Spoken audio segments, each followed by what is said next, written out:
Hello and welcome to Building Your T-Shirt Empire. My name is Cole, and with me, as always, is Gavin. Today we have a super exciting guest. It's Jeremy Parker from swag.com. He has an incredible story of selling his business to Custom Ink, and not only that, but now launching a whole new business underneath the umbrella. So it's an amazing guest, and he is like the definition of succeeding in this industry. Jeremy, say hello to the people and let them know kind of the basic rundown of what it is you've done in the industry. Awesome. Well, great to be here, Cole and Gavin. Great to meet you guys. And sorry for the delay, the hiccups, tech hiccups. I've been in the industry for a pretty long time. My first job out of college, I'll take you, I guess, even before I graduated college, I was a documentary filmmaker. So I thought that was going to be my passion. I was all about it. In 2006, my documentary won the Vail Film Festival. So I remember I was on the top of the mountain in Vail, Colorado, and half the room were these amazing, actors and famous people that we've all heard of, and half the room were more struggling artists. And I asked myself an internal question. Number one, do I love what I'm doing? And number two, am I that good at it? And honestly, both answers were no. And I had this immediate realization that maybe filmmaking is not the long-term career path for me. So what do you do when you get a film? T-shirts. So I thought I would start a T-shirt company, and not because I love T-shirts. Honestly, it was just I thought I would learn the ins and the outs of starting a business. I didn't know anything. I was an artist. I was a filmmaker. So I thought starting a T-shirt company would teach me about manufacturing and production and PR and marketing and how to build a website. And as you can imagine, this is like pre-Shopify days. It wasn't as easy to start something. You had to really build it and program it. And I did that for about 2 years. Now, I launched the T-shirt company. It was a high-end T-shirt company, $300 T-shirts, if you can imagine. Really high-end, exclusive, limited edition, world-famous artists designing it. And we launched it in 2007. Now, I don't know if your audience remembers, 2007 is when the recession happened. And as you can imagine, people are not really buying $200, $300 T-shirts. So I came up with this market-related pricing model. It's gimmicky at the time, even gimmicky more now. But basically the idea is this. If every time somebody buys a T-shirt on my website, they're given the price of the Dow Jones. And for every 100 points the Dow dropped, they would get a discount on their T-shirt price. And we had some people buying stuff and being like, okay, if the Dow drops, let me get. It was kind of like a gimmicky thing, but it started to work a little bit. And I wrote to Mark Cuban, who early on was like my inspiration as being an entrepreneur, and he had a blog called Blog Maverick, and I told him about my idea, and he wrote about me. Literally within 10 minutes, he responded, "Jeremy, do you mind if I write about you in my blog?" I said, "Great, go for it." He wrote about me. It got seen by At Age, which is a marketing magazine, and that got ultimately seen. It's a long-winded story, but it ultimately got seen by this guy, Elliot Pizer. And Elliot Pizer is the CEO of MV Sport. I don't know how familiar you are with MV Sport. They're a very large company, frankly, in the promotional product space. If you walk into a college campus and you go into the bookstore, there's like Nike, Under Armour, Adidas, and MV Sport. It's one of these brands that not everyone's heard of, but they're really, really big. They give like all the licensing to all major universities. Minor league sports teams are really big. And I hit it off with Elliot. And I started to frankly learn about the promotional product space when I was 22 years old. And what I learned, honestly, is that the industry was insanely fragmented. It was broken. It was old. The buyer was 40 to 50-year-old, office manager, marketing teams. They like doing things with hand to hand. They like seeing products in person. They like looking through a huge catalog. And even at the time when I was 22 years old, it kind of struck me as a little bit outdated. But I said, maybe, this is the buyer, who knows? Maybe they like it doing it this way. Fast forward a couple of years, I started a company called Tipped Media. We basically became one of the first, if not the first, product placement company for YouTube videos. So right now, everybody go on Instagram and Facebook and Twitter. I mean, this is like right when Twitter was starting. TikTok didn't even exist. People were not making money on social media. People were making millions of views in their parents' basement, but not getting paid for it. And our idea was very simple. What if we got these big brands like State Farm, Colgate, Verizon into the YouTube stars video and frankly made them a lot of money? And we started doing that. We gained all these big name brands, partnering up with these YouTube stars and representing these YouTube stars and making them all a lot of money. That company was ultimately acquired by this guy, Bob Sillerman, who's the creator of Live Nation, Ticketmaster. He had a publicly traded company, and I was 25 years old at the time. Wow. After that high of selling a company, I had a big failure. I started a social media company called Vouch. It was basically you vouch for your favorite things. And I think the idea right now could work, but I don't think we built the right solution for it. So basically the high level idea, Facebook is the biggest platform. Everyone was taking a bit and piece of Facebook and making a dedicated experience around it, right? Like Twitter took the status update and made it just about that. And Instagram took the pictures and made a dedicated experience about that. We wanted to take the like button, which is the most monetizable aspect of Facebook, and make a dedicated experience around that. So I could follow you, Cole, and you, Gavin, and you can vouch for your favorite things. And I can see Gavin, I really trust with movie recommendations. I'm going to follow Gavin for movies. I'm going to follow you, Cole, for books, etc. And you can follow your friends. You can follow celebrities. And we had about 100,000 users, a little bit more. But for social media, you really needed to be massive for you to start monetizing it. And we never could crack the code to make it like an everyday thing that people had to vouch for. Just like they have an Instagram and Twitter, they post it nonstop. We couldn't really crack that code. After that, burned through several $1 million worth of funding, spent 3 years doing that. I always kept following the promo space from my early career at MV Sport. And I figured the next business I start, I just want to start a business that I could control my destiny and make money and not feel the pressure of having to raise money or do any of these things. And I felt like the buyer for swag industry was changing. That was like the key insight. The buyer was a much younger buyer. It was a millennial. It was Gen Z. It was the first job out of college. And they're given this budget from Facebook and saying, hey, here's $10,000 to spend from Facebook.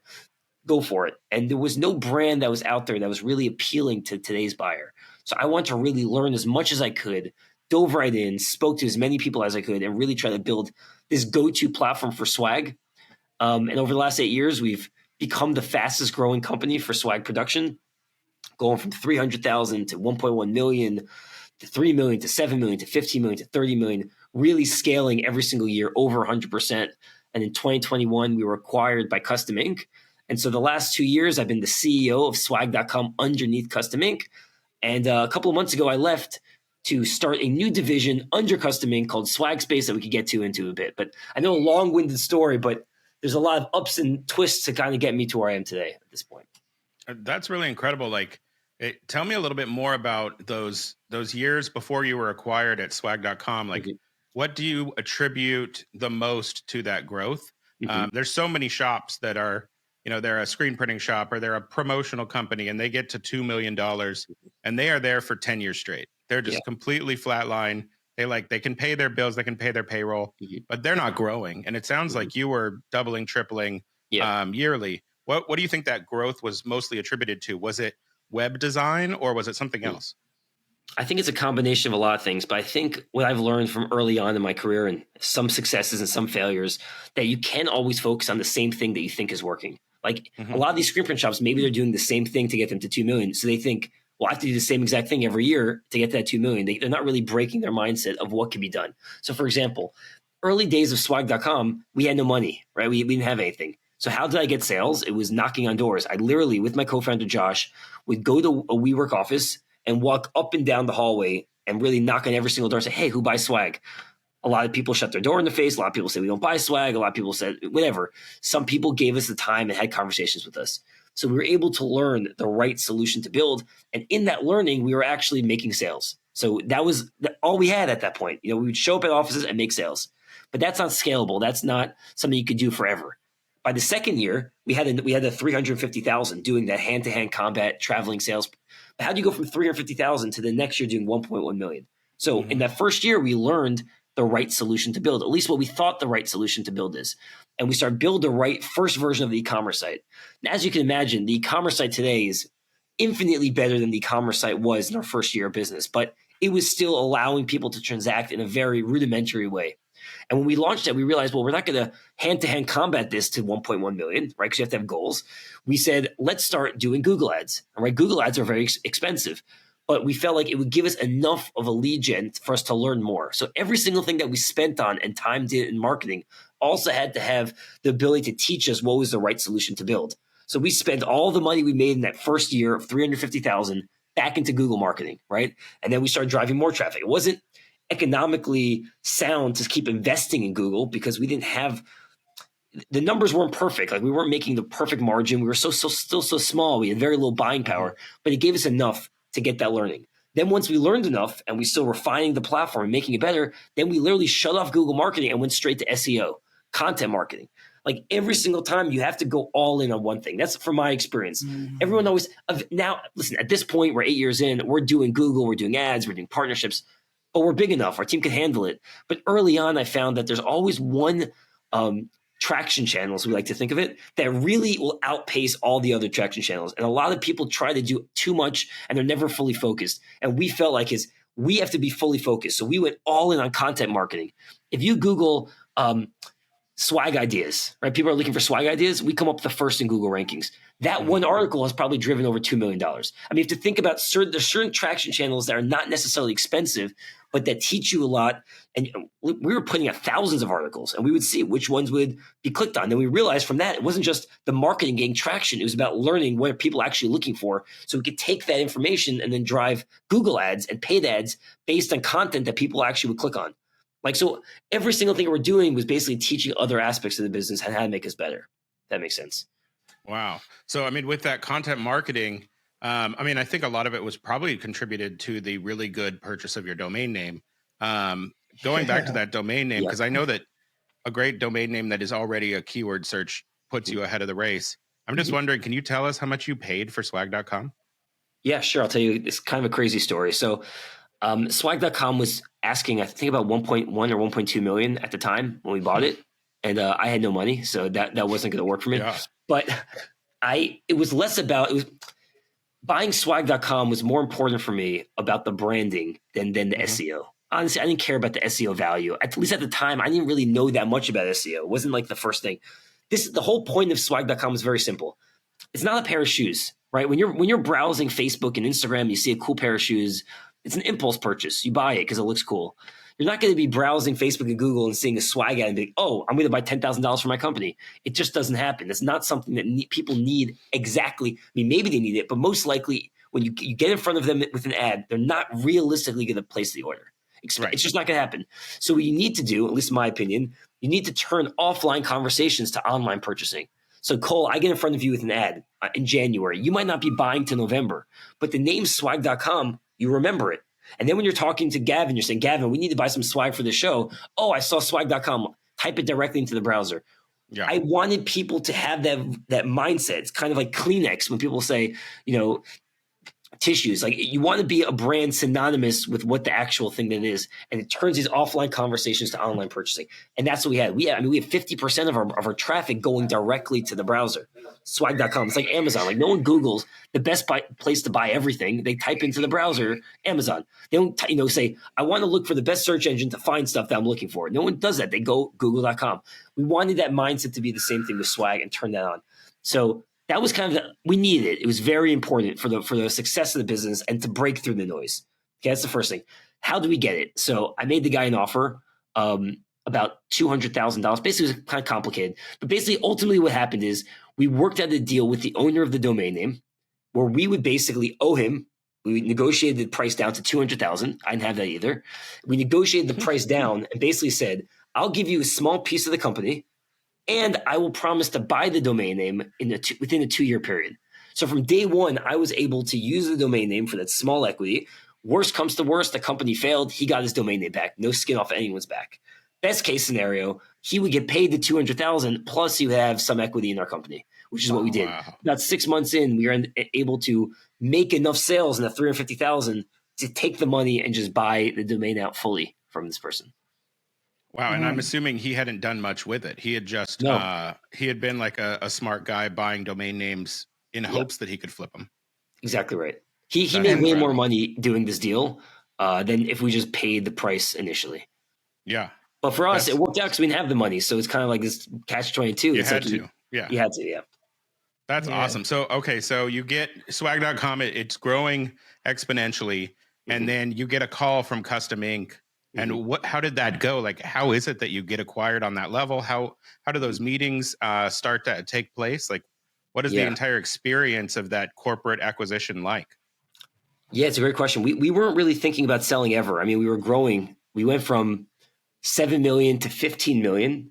Well, I'm trying to think, when did they reach out to us? I think they reached out to us when we were just finished doing 7 million. So we were coming off of 1 million to 3 million to 7 million. We were growing 100%. How fast was that? We got connected to Custom Ink. some of the people within the company, more of like the corporate buying, or they have a whole like M&A team, if you will. Mm-hmm. And it was more of just conversation. It's just like getting to know people in the industry. It wasn't initially start off like, we want to buy you. I don't even think they thought that. They just wanted to kind of know who are the new players in town, right? Who are the guys making some waves? And we were, getting written up in some presses, and people, were kind of discovering us a little bit. But we're still very small, doing about 7 million. And we had a great conversation. And then what happened is, I think we're supposed to go out to meet them in Fairfax, Virginia. Nothing about acquisition, more just about like connecting to people in the industry. And COVID hit. This is like March of 2020. So at that point, everything was canceled. Like no meeting, didn't talk to them for 7-8 months. And we just kept our head down and grinding and growing. And we actually went from 7 million in the year of COVID to over 15 million. Now, the industry was down insane amounts. Like everybody was down. Everyone was hiding in a bunker. And my thinking was, if everyone's hiding, this is the actual opportunity for us to jump over our competition.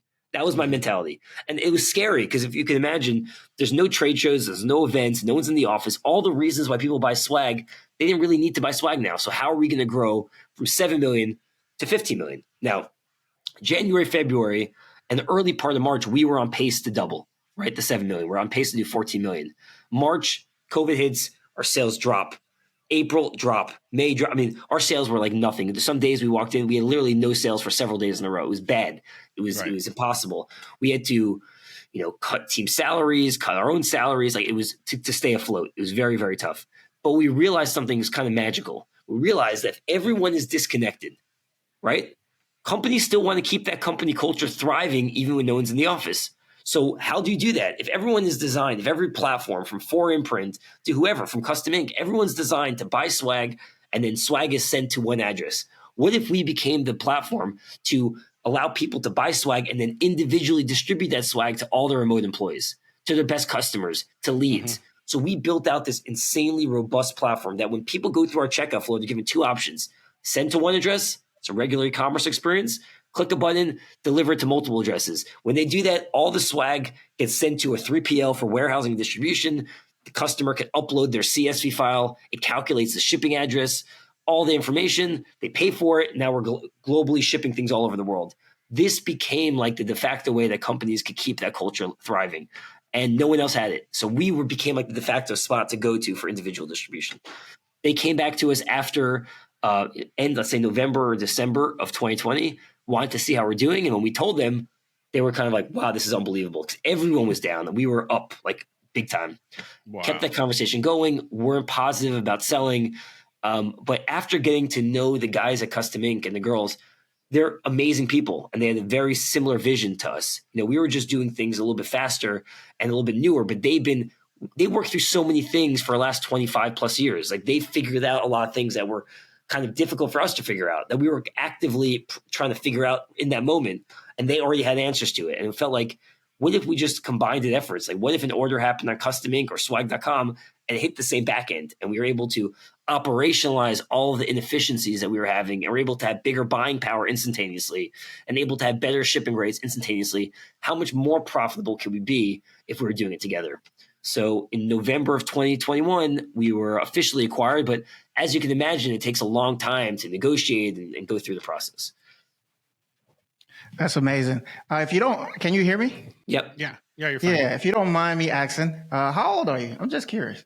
I look young, but I'm actually 38. Okay. Well, you're still pretty young considering how much you've accomplished. Yeah, that's still young. That's incredible. Now, for your track record, you've accomplished a lot.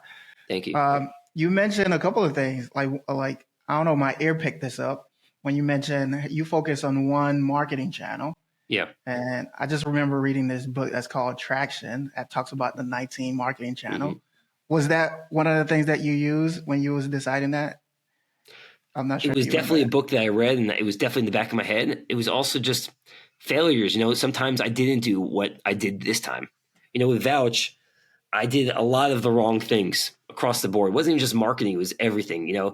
My biggest mistake, and I could, I guess, tell your audience, and this will maybe save them years and suffering. Yeah. Every entrepreneur has some sort of ego, at least some sort. You think of yourself as knowing the right answers. And oftentimes that ego could get in the way of building the right solution because you're not necessarily open to people's feedback. With Vouch, I could know exactly what went wrong. By the way, if I started Vouch today, I think we could actually be successful. I do, because I would build the right solution, and I don't necessarily have the right solution. I would go out and talk to customers and learn what the right solution for them is, and build the right solution for them.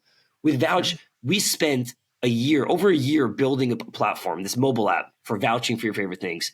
And I lost sleep over every little detail. Legitimately, I would be like, what happens when you press this button or that, or what color should this be, or what shadow should it be? And how I was like obsessed. I was obsessive with every little detail. And once we launched it, all the stuff that I lost sleep over that I cared about, nobody cared about. None of the customers actually cared about those things. It was these other 20 things I didn't even think about. Those were the things that they actually wanted.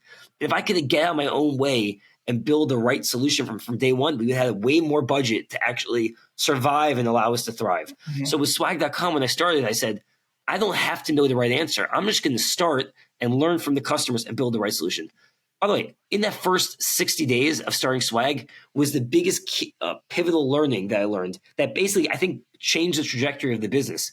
In the initial days, I thought we should go after the marketing team. That was my initial idea. Let's go after the marketing teams. Why? Because the marketing teams have the biggest budget, right? You have a 10-person company, and they could be buying for 1,000 customers. They could be buying for 3,000 leads. It's unlimited what they could be buying for. It doesn't matter how big of a company they are, right? They're going to spend it if it's actually a return on the investment. Great. But when I was speaking to all these marketing managers, and I did that by knocking on doors and going to LinkedIn and looking at marketing managers in New York City and reaching out to them and getting on the phone with them, I realized that everyone's going after the marketing teams, everyone. So how am I going to differentiate myself from the 23,000 other players who are all going after them? And when I realized it was actually the office manager at the company who I should be going after. No one thinks about that. And no one was going after them at that point. Now everyone's been copying us, and that's become a thing. But why the office manager? Okay. Office manager is only buying for the internal company. So if it's a 10-person company, they have a fairly small budget. If it's a 100-person company, it's a little bit bigger. 1,000-person company, they're buying it a little bigger.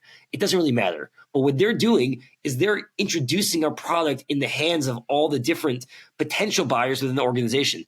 Imagine you sell to a startup that has 100 employees. Now every one of those 100 employees has a t-shirt that says powered by swag.com, or our tagline at the time was swag.com, we made this. Right. So this office manager buys 100 t-shirts. She gives it out to the marketing team and the sales team and the London office and the HR team. They're all getting the high quality swag. They see the print. They feel it in real time.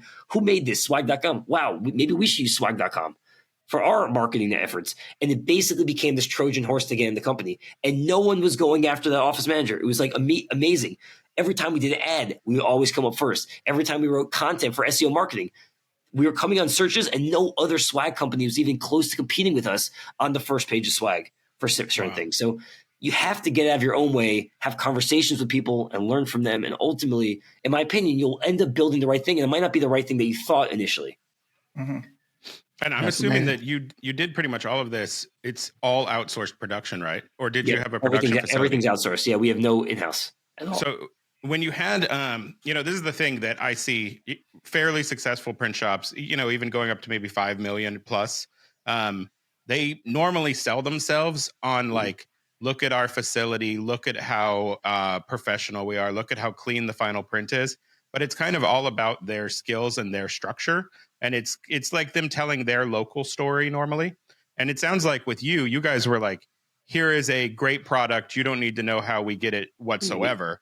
And it will show up on time and it'll look incredible. So when you were creating those marketing strategies, was there just a huge focus on like product photography and design? Exactly. Because you're not going to be bragging about your print quality. You're essentially just like, here is a ultimate product at the end of the day. Exactly right. It was a brand story. So our big thing in the beginning was we have to be curated, for not only because we wanted to only offer products that were high quality and that people actually want to keep, but also the story of it. When millennials go shopping and you go onto a company's website and there's 1,000 mugs, how do they know it's good? Most of the stuff's not good. They're going to buy one of these 1,000 mugs and they're going to be disappointed. And if they end up not buying because they might be paralyzed by too many choices, like how can you choose if you're given the same mug over and over again? That's how every site when we started was done. I think things have changed a little bit, but in the beginning, it's not a long time ago. This is 2016. This is like 8-9 years ago, right? That's what it was. Every site had thousands upon thousands of products. It was overwhelming. We changed the structure of our e-commerce site very simply. We tested all the products. Literally, me and my co-founder Josh would buy samples, and we would have it on a pool table room. We worked out of his apartment building, and the pool table. We had no office in the beginning, and we buy all these samples, and we test out all the samples. And legitimately, 99% of the samples we tested didn't make the cut. So that was what we went off of.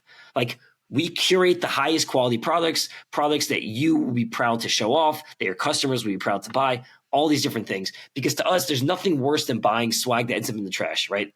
It costs your company money and it tarnishes your brand. It's not good for the environment. It's all the negative things. But if something's actually amazing and high quality, they'll keep it for years. They'll become an evangelist, and they'll ultimately become, shouting your name from the rooftops. So that was kind of our idea of only quality. That was the first thing. The second thing is we have to build an experience that was better than any other e-commerce experience.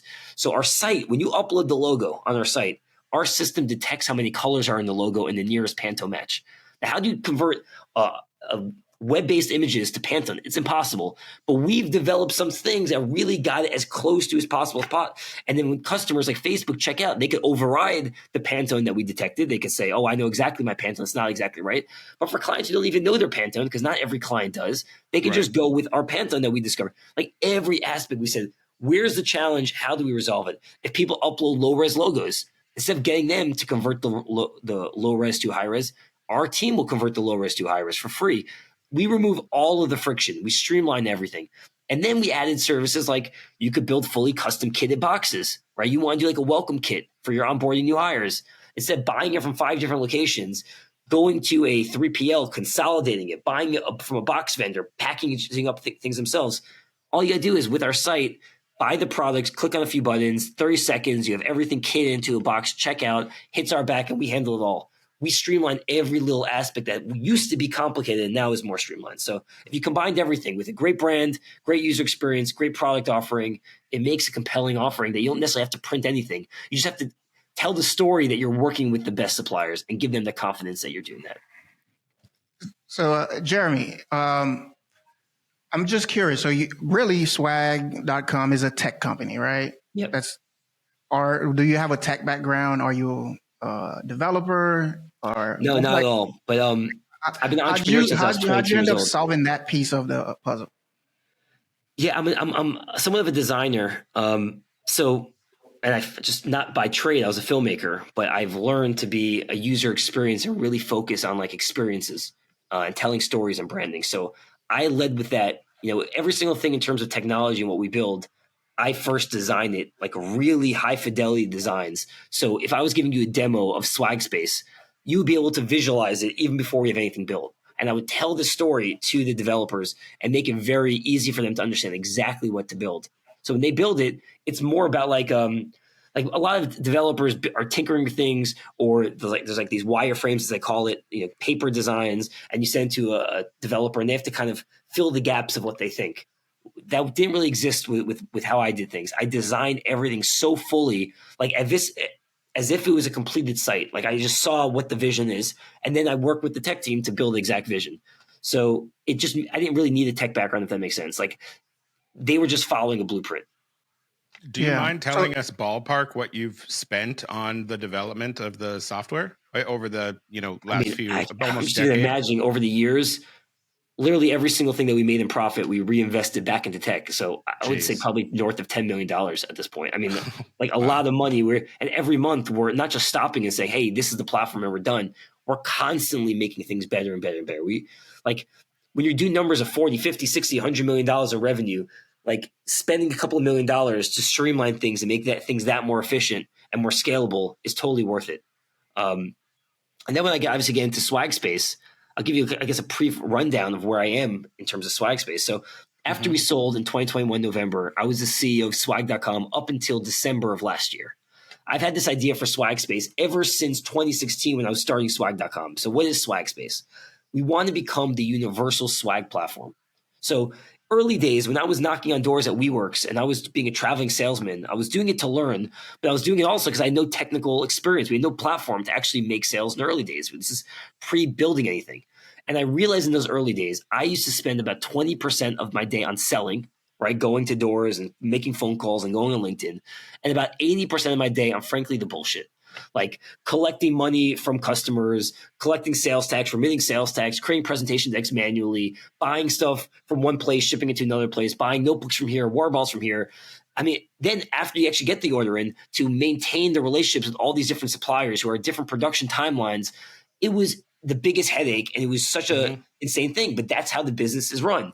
And every single thing that we built over the last 8 years and millions of dollars spent has been to automate that entire process. Now, we're in 2024? The industry is still run the same way it was running in 2016 when I was doing it manually. That's how the industry's run. 95+% of the industry is still doing things, presentation decks, back and forth emails, quotes. Hey, I want 100 of these. Oh, there's not a stock of these. Let me get you a like t-shirt. Oh, you don't like this one? Going back and forth. There's so many processes that are human connected and are manual. And we've streamlined all of it. We've made the process really simple. So then my thinking was, well, now that we're part of Custom Ink and we have this amazing tech platform that we've streamlined everything, and we have the buying power now of Custom Ink that's doing $600+ million of revenue every year, right? What if we allowed our technology to be white labeled and given for free to every single person that wants to sell swag? So who wants to sell swag? Obviously, promo distributors want to sell swag. This will make their life infinitely easier. Screen printers, they sell apparel. You guys sell apparel. You might want to sell some hard goods. Why not? The same buyer that's buying notebooks and t-shirts and water bottles is buying t-shirts, right? So let's sell hard goods. There's designers. Imagine you're a graphic designer and you create a logo for somebody. That person takes that logo and goes to a Custom Ink or goes to swag.com or goes to somebody else. Why don't you handle the swag for them and make a heavy commission on it? There's party planners. There's the local stay-at-home mom or dad that has a charity in their neighborhood and they want to sell $5,000 to and make 30% top line. Anybody could sell swag instantaneously and for free with SwagSpace. That's the idea. It's really to democratize the technology that we built and allow you to make more money because our buying power is so significant. We could take our piece of the order and still give you more profit than you would make elsewhere. That's kind of the beauty of it. And we launched January 15th. We have over 100 users so far. We're not looking to have more than 150 in the first year because we really want to refine the experience, learn from our customers, keep developing and building. I mean, I'll even tell you, we launched this past week some features that were like every single thing we're building is needed by our customers. So I'll give you an example. A lot of our SwagSpace customers, the domain was like Jenny Promo, which is the name of the screen printer or party planner or whatever, jennypromo.swag.space. And some people are okay with that because it looks like a subdomain, right? Imagine you go to jennypromo.com and there's a button on the top of jennypromo.com that says shop swag and you click on it and it opens up jennypromo.swag.space. A lot of people are fine with that. It looks like a subdomain. It doesn't look like they're leaving their site at all. But a lot of our customers said, no, I want it to be jennypromo.com/swag. I want it to be fully white labeled, nothing to do with SwagSpace. So we just launched yesterday the ability to actually have your own domain override the swag.space. So now it's fully white labelable. We've had people who say, hey, I don't even have a landing page. And we have to say to them, hey, go on to Wix, go on to Shopify, go on to Squarespace, create a landing page. And they have no technical ability. So what we built is actually a homepage template. So now on our site, you could launch your homepage, you could launch your site, you could override the site with your exact domain name. It's fully white label and free and customizable. Instantaneously and for free, you can have your entire site launched today, literally in seconds, by just uploading your logo and your brand color, instantaneously press the button. So these are the things that we're trying to develop, and we're only going to learn that if we really have these conversations with our early customers. And having too many inputs early on, I think for me, it's just not worth it. You know, like let's refine the experience so that next year we can really scale this and open this up to a lot more people. Wow. And so, I don't want to get too far into the weeds because maybe we can do like an offline discussion with one of your sales guys. Yeah. Because I'm interested. But we have overhead. We have staff. Like I have an overhead of $30,000 a month or something. Yep. And so if I were to 100% switch to this platform, what would happen is I would basically fire everyone, shut down my lease, and then just become essentially like a middleman in some ways, feeding all the jobs through your orders.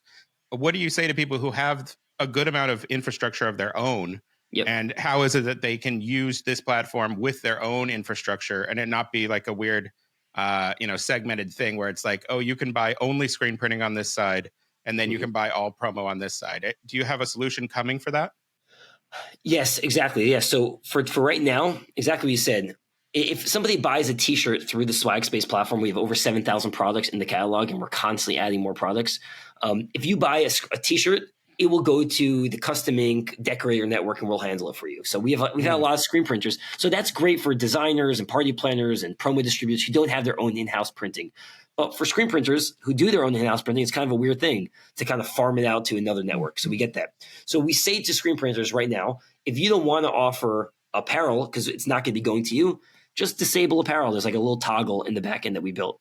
So you turn off apparel, then you have a site that's only hard goods, and you can deal your apparel how you currently do with apparel. But if your clients come to you and they want t-shirts, you can now have an upsell for them and say, hey, by the way, we just launched this new site. Would you want notebooks, water bottles, mugs, etc.? Yes, most people who are buying t-shirts do want those other things. Send them the link. They can now check out. Don't have to do any of the work. We handle it for you. In about 6 months from now, we are still developing this. We don't want to put promises, but we're trying to develop it where you will then be able to turn on apparel if you want to. And every time somebody orders an apparel from your site, it will get funneled to you as a screen printer to handle your own printing. So every screen printer who becomes a Swag Space member can add themselves as a de facto apparel or embroiderer, etc. In the back end. So every type of product that gets bought on the site that has those kind of embellishment methods will be sent to you, and everything that gets bought, that are hard goods that you don't necessarily do the printing for, it will get sent to our network of printers to handle. So there's all these kind of different ways that you could kind of slice and dice it. Yeah. But your point, Colt, early on is a valid one. If you have $30,000 of costs a month, theoretically, I don't want to say fire anybody, but you won't have those costs if you allow the platform to do its work. Like, we handle all of it. So we've had people who set up a separate business line and test it out. We've had people who take that budget of 30,000, let's say, and move it to make them salespeople, because let them be revenue generating employees versus operational. Because you can replace all your operations with this. We become your de facto operation powerhouse back end. You can have all that extra money to focus on selling, which will hopefully get you even more revenue and allow that beautiful cycle to keep going. So that's, people have done that. We've had companies that are really, I can't say their name, but very large companies in the promo space that everything is manual, and they have they're hundreds of millions of dollars plus. They want our technology for some of the orders that they would typically turn away. Like, they're more complicated. They're boxes, they're kitting, they're warehousing, and stuff that doesn't make sense for them, that they typically turn away if it's under $100,000 customer, because that's just how their model's set up. Now they're able to make these sub $100,000 orders through the platform, where the platform does all the work, and they believe they're going to make an extra $6 million of profit at the end of the year. So profit, not revenue, profit, because of how much revenue they turned away typically. Now they're able to take that. We've also had guys, like, I'm not going to throw this guy out there. There's somebody who is a top chief revenue officer at one of the large players in our industry who is thinking about leaving and joining our service and starting their own business under SwagSpace. Anyone can start their business because we do all of the back-end work, and we're giving you all the front-end technology, and it's for free. So people who really want to be entrepreneurial and start their own thing for free, instantaneously, you can sign up and make this happen. So thinking about this on an SEO kind of front, and not just SEO, but just kind of differentiating yourself in the market, you said you're at like 100 users at the moment, and I'm assuming this will grow. How would you allow the individual users to market in any sort of distinguishable way, as opposed to everyone having cloned sites with maybe a different logo in the corner? I know that with most print shops, they have like regional traction and regional searchability. And so they wouldn't want to lose that by throwing it into like a new domain where basically all the SEO matches 100 other users. Yeah, totally. It's not. So it wouldn't work that way. All the browse catalog, we don't allow it to be pulled by Google at all, for your exact reason. We don't want all these sites to be cloned. Only the homepage is SEOified, if you will. That's the only page that could be, and that's fully content. You're writing your own content, and your text is templatable, but it's your own content and text. That's frankly the only thing that can be pulled by Google. All the catalog cannot be. Jenny Promo in the Midwest, who has a screen print shop, she can also have her own domain, which has all the SEO, and she can write her own blogs and all those different things, and have a shop swag button that opens up to the catalog. The catalog's not, coming in Google searching. So it wouldn't have anything to affect Google rankings, positive or negative. It just wouldn't affect it. It would be, every company does their own SEO. Every company has their own site. Every company has their own domain. But we are the underlying tech that allows the processing and the transactions to happen on one site. Very cool. So with you guys having to also essentially farm out the final production, what does that do on cost? Where like we're trying to keep 30%, you're obviously trying to keep some percent, and then there's the actual production cost. Does it make these products like blatantly more expensive than if I No, just go no. through like my ASI network? No, not at all. So every single price on the site is vendor recommended MSRP. So if you went to PCNA or any of these suppliers that everyone buys from, and you looked at their site and said, what does the vendor recommend that you sell this mug for? That's how much it sells on our site for.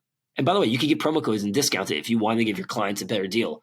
That's the exact price. The reason why it makes sense is very simple. If you're Jenny Promo and you're doing $500,000 a year or $1 million a year or even $5 million a year, you have a certain level of buying power, right?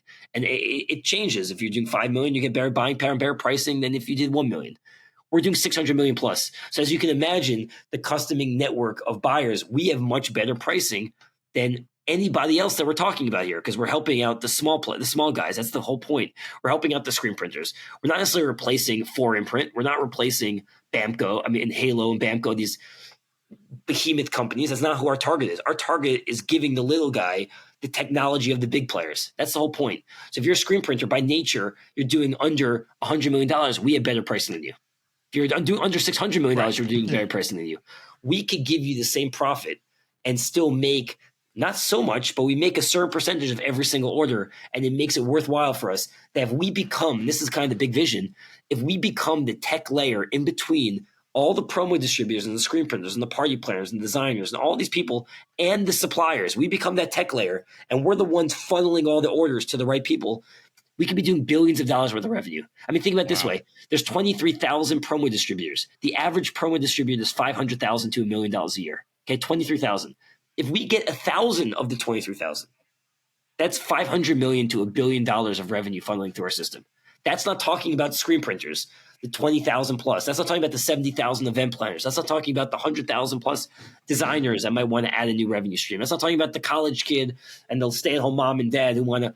Just talking about 1,000 of the promo distributors out of the 23,000 using our technology that's for free, and that's 20 times better than the current process they're dealing with, and they'll make more money, and they'll have way more free time to do whatever they want, whether it's make more sales or take a vacation.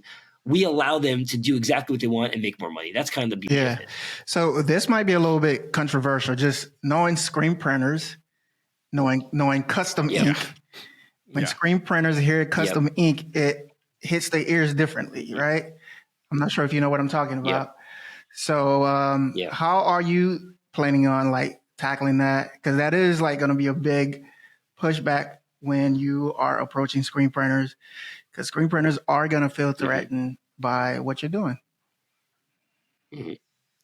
That's a good question. And honestly, I didn't know there was any sort of animosity at all. Honestly, I would say 9 out of 10, even more, 95% of people we speak to have no issue with it. There are a few people here and there that bring it up. So I haven't had to really say anything. At the end of the day, the goal is that Custom Ink is acting as a supplier. We're not ever going to go after anyone's clients. That's not the point. Like, if we did that, if we ever took screen printers or party planners or designers or promo distributors clients and we reach out to them, our business would be done. It would make no sense. It's very, very separate. They're completely different divisions. Just like swag.com is a completely different brand and business than Custom Ink. Custom Ink's our own thing. We happen to be under the same umbrella, but we're going after different demos. We have different processes. We have different brand. We have a different voice. We have different tech teams. All these things are different. How we think of Swag Space is we're like a small incubated team underneath Custom Ink. We're developing what we think is the right thing to allow our clients, the Swag Space users, the members, the distributors and the party planners and the screen printers, the ability to easily sell swag and make a lot more money for them. That's the whole point. That's it. I've had this idea for 8 years. It's a passion project for me, frankly. I have a lot of friends who are in the industry. I have a lot of friends who have seen how complicated it is and how much they can't grow. And as you said, Cole, people are stuck at the $2 million for 10 years. There's a lot of people are stuck at the 500,000 for 10 years. It's hard to kind of make money in the space because there's so much human capital and so much manual processes. We remove that. I really honestly believe if you dive in and you use our technology and you allow us to train you and how to best use it, you'll triple your sales. I really believe that. And I've seen it firsthand. We went from $350,000 to $1.1 million, going from 2016 to 2017. Just me and my co-founder, Josh. Nothing changed except for we had a small technology platform that allowed us to streamline things. The site is infinitely better. $10 million plus invested in the platform since that point. I think if people really use the site at their advantage. And by the way, it's not just like Jenny Promo has a site and she could share with her client and her client could check out. They could do that, fine. But let's say the client doesn't want to check out through a site. Let's say they still want Jenny Promo to do the work for them. They still want to do it manually. We've developed tools where Jenny could create a presentation deck in seconds. No more designer is needed to create a deck and share that deck. Jenny Promo could create the cart in seconds. Gavin, imagine I'm talking to you and you're saying I'm looking for a notebook, a pen, and a mug, and you don't want to deal with it. Jenny can literally press a button. I'm making a cart for Gavin. I'm finding the notebook, the pen, the mug. I'm uploading your logo. I'm mocking things up. I'm building box. This stuff takes seconds. Click a button, create the cart URL link, share the link with you. You now have everything priced out, timed out. Everything is in your cart. All you have to do is check out. You could delete the products. You could add new products. What that does is it gets you 90% the way there. Right? What's doing 90% of the work for you? Ultimately, you're going to check out. By your third or fourth order, you might not need Jenny to do the work for you, right? You're going to do the work for yourself. You're going to go to your My Orders page. You're going to see all your order history. You're able to easily reorder. You're going to find new things. You're going to buy things. I know this works because this is exactly the playbook that we did at swag.com. 50% of our clients don't want to check out through an e-commerce site, right? They want our team to help them. So we help them and we do it really efficiently and really streamlined. But what happens is on their fourth order, they don't need this anymore. They start doing it themselves. Then it becomes an automated experience for everybody.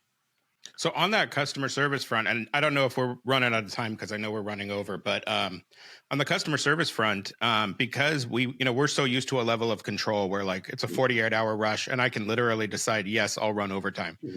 How do you guys manage the customer service side? Because in a lot of ways, the new web store that I would open is just kind of not controlled by me at all. I'm essentially just an outside sales rep. So how do you handle that customer service side when the salesperson might want to make it happen, but they have no idea what's possible? Sure. So I would say I want to separate the mindset for a second. If you're talking about apparel because you own the print shop, you could obviously override things and make it happen.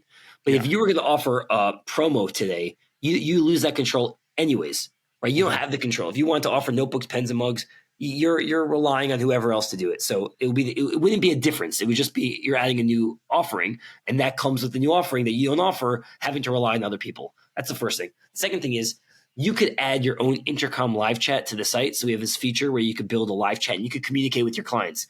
Your clients will see the exact in-hand date at the time of checkout. If they need it sooner, they'll say, hey, Cole, I need it sooner. You'll get pinged to your phone, or somebody on your team will get pinged to the phone. You can say, let me check on that for you. You contact our team. You say, hey, my client needs it August 4th. The in-hand date is August 8th. Can you make it happen? Our team will respond within 20 minutes to let you know, and then you can respond to your client. If you say your client needs it by this date, we can override it for you. But what's cool is we are going to be so connected to you guys that it's less about you reaching out to the PCNAs and whoever and having to wait on hold or hope that they get back to you. Or if you're dealing with 7 different products, having to call 7 different vendors, you deal with us. We are your de facto supplier. So if you say this kitted box that has all these 20 products from different vendors, you need to get it done faster, speak to one person and we handle it for you. But in general, there's always going to be the solution where you can't just override it because you're frankly not making this stuff. It's somebody else making it. Apparel is a little bit different. So art, I'm just curious because I run an art business. Our business is we have graphic designers and we are the art department for screen printing shops. You guys handle the art. Like what do you guys have human combined with technology? What's you guys' process? Sure. So we don't create any logos for people. Obviously, people come to us with their predefined logos already. But yeah, we have a whole human team. We have a large human team. I mean, Custom Ink has over 1,000 plus employees. So if there is a low res logo, that happens, right? People upload a JPEG file, but obviously you want to print with a high res vector AI or something. Our team will convert the file and make it perfect. And then we'll create a mock-up that gets sent to the client or gets sent to you first to approve before we ever send it to your client to make sure it looks exactly right before we start. Gotcha. Cool. That's good. So I wouldn't be in the middle of that at all. So I could actually manually enter an order to the store that I've opened. Yep. And then you guys are now in charge of my mockups. You're in charge of my art output. Wow. Yeah. You guys are going to be very disruptive.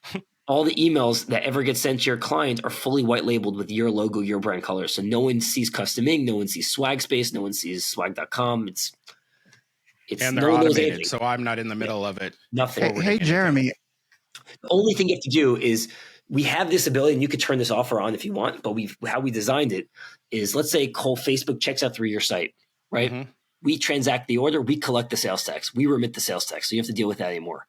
We give you your portion of the order. You get to keep track of that exact amount in your dashboard and can withdraw it whenever you want. Fine. We create the virtual mockup. We send you the mockup first, Cole. You click on it in your dashboard, very simple. If it looks good to you, you say looks good. It then automatically generates a white labeled email that gets sent to your client to approve. Only when your client approves it do we get notified and we start production.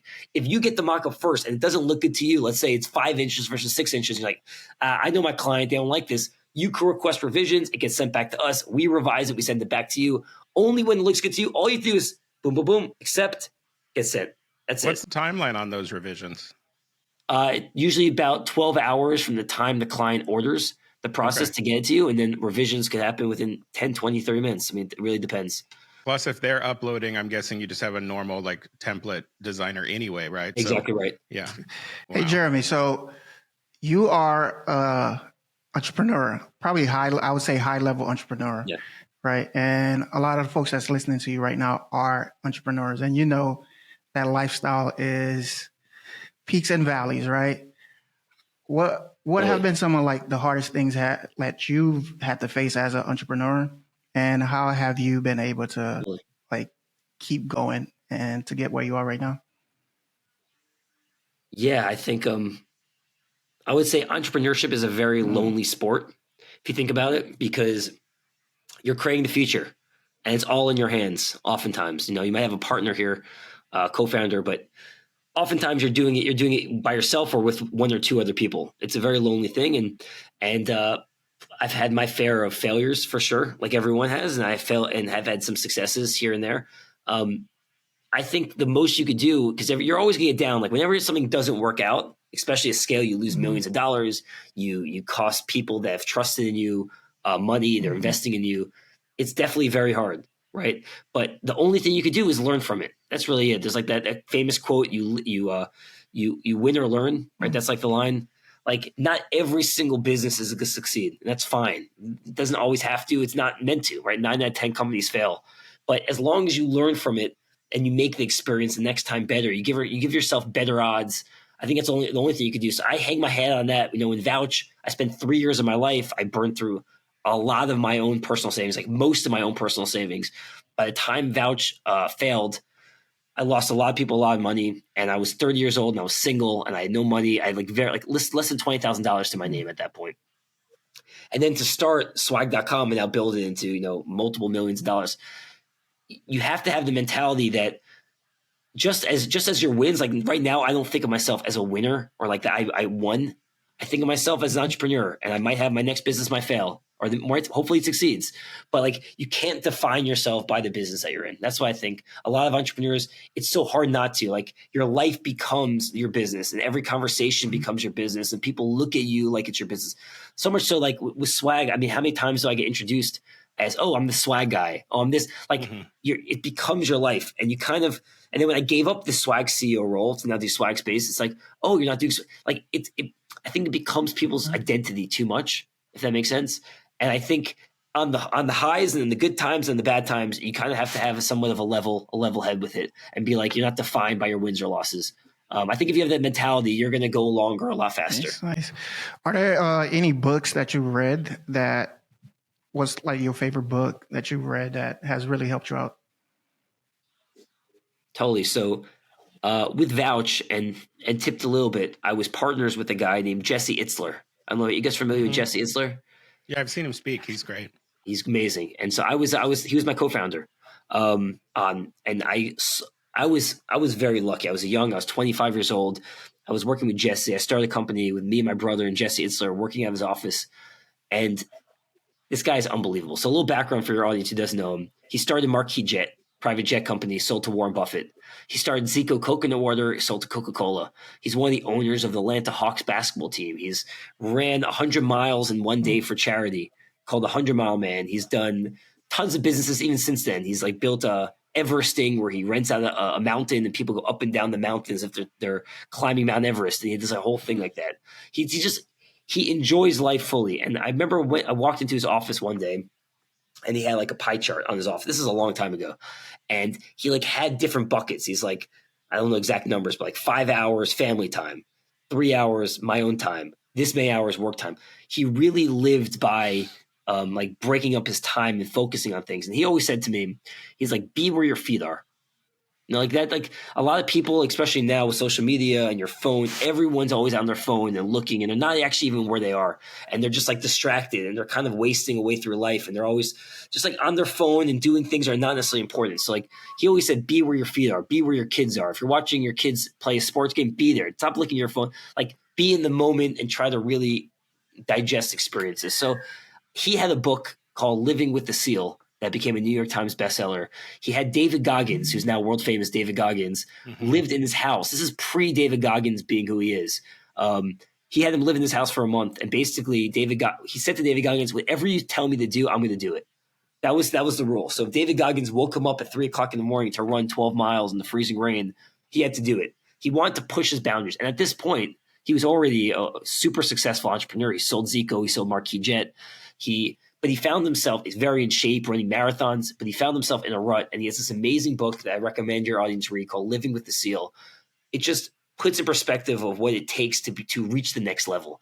And really what happens is, and with anything, whether it's working out or business, you're usually about 40% there. Like even at your limit where you think you're at the limit, you're pushing the boundaries, you're really only 40%. You have 60% to go. But most people don't crack that to get to the 60%. And I just took from that, and I was 25, now I'm 38, just living your life to the fullest, going all in, pushing yourself way out of your comfort zone. When I started swag.com, if you told me we'd be doing 40 million a year in sales, it sounded impossible. We were just trying to get the first sale of $1,000. And then you kind of look back after 8 years and like say, well, it was not inevitable. A lot of things had to happen, but I realized where it's possible. And now I look and say, we should be doing 100 million or 200 million or 500 million. Why can't we reach these limits? I think that unlock only happens when you start to kind of push yourself out of your comfort zone and realize that you create a new base level for yourself, right? Like now that might be impossible, but once you get there, that's now your base level. And now you have, another mountain to climb. It's awesome. Wow. Yeah, that's awesome to hear. It's incredible to hear like people succeed over and over year after year and see how you continually wanted to have growth and a new plan instead of coasting. You see so many people coasting because they feel like, oh, I bought the house and I have some money after my mortgage, so they're fine. Yeah. Yep. So, Jeremy, how do people get in touch with you? You say you have 50 space open that you want to get new people in. Yep. Like if people are interested, 49 spaces. What's the requirement? Yeah, so, how do people get in touch with you?